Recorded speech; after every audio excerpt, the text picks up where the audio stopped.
mula sa candies. At dahil sa Jack and Jill Snacks, ang fourth big placer ay tatanggap ng 200,000 pesos.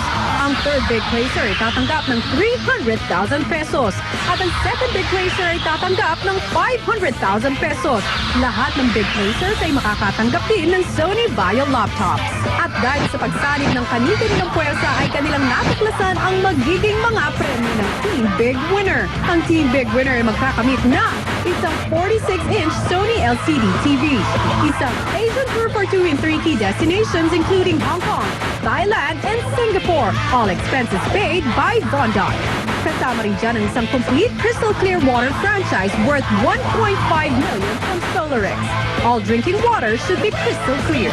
A 3 million condo unit at J Tower 1 from Globe Asiatic. At tumataginting na 1 million pesos. Sama-sama natin sa hungin ang hihiranging big winner ng Pinoy Big Brother Teen Clash of 2010. Full force na talagang bigayan dito sa Pinoy Big Brother Teen Clash of 2010. Unite at the big night. Maliban nga sa Team Big Six, meron pang maswerteng mabibiyayaan sa gabing ito. Kasama ko ngayon, sina Ann, Jenny at Trisha, na kasama ang ating Team Big Six na nagtayo ng concert para sa mga kababayan nating ito. Sila po ang Philippine Team to the Homeless World Cup.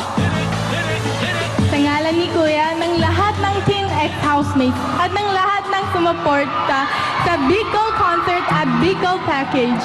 Inihahandog namin sa inyo ang cheque nagkakahalaga ng 580,000 pesos.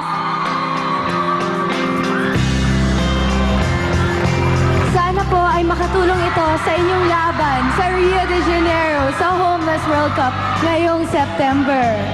Yes, maraming salamat. Okay, ngayon naman ay kakausapin ko si Abdullah beside me, ang striker and forward ng grupo. Sa ngalan ng Philippine Team, ano naman ang nais mong sabihin sa lahat ng mga kapamilya natin na sumuporta sa inyo? Maraming salamat po sa lahat na sumuporta na tao sa Big Goal Concert po, sa bumili po ng ticket, sa Teen Housemate kay Kuya, sa Jeepney Magazine, sa Urban, na bumuo po sa amin.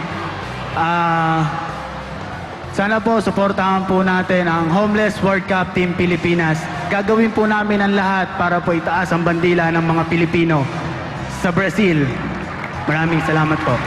Make us proud. Nako, we're all praying for you na sana'y galingan nyo at talaga namang iuwi nyo ang tagumpay.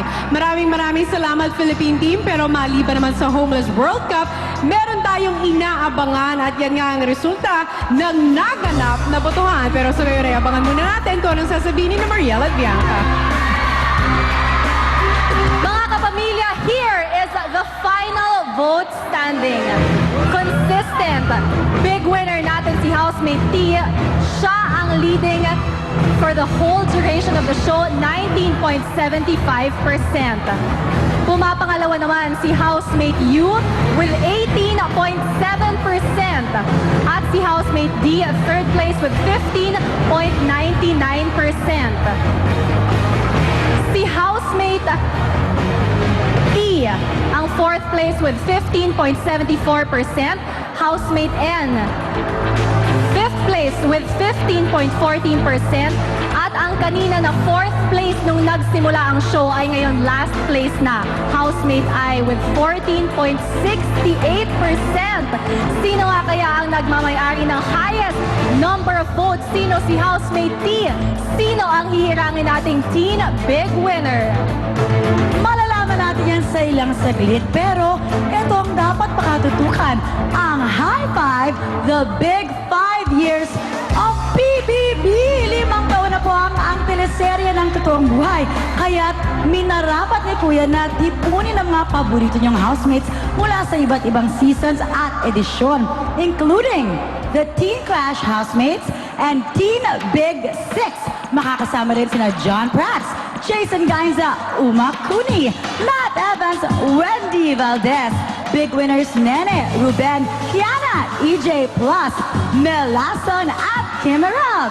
Kita-kita tayo bukas ng gabi pagkatapos ng Sharon. And in the coming months, ito pa ang dapat abangan from the creators of Pinoy Big Brother. Hetong isang bagong programang Bigatin ang Dating. Kung ano ito, panoorin nyo. Masarap ang mangarap.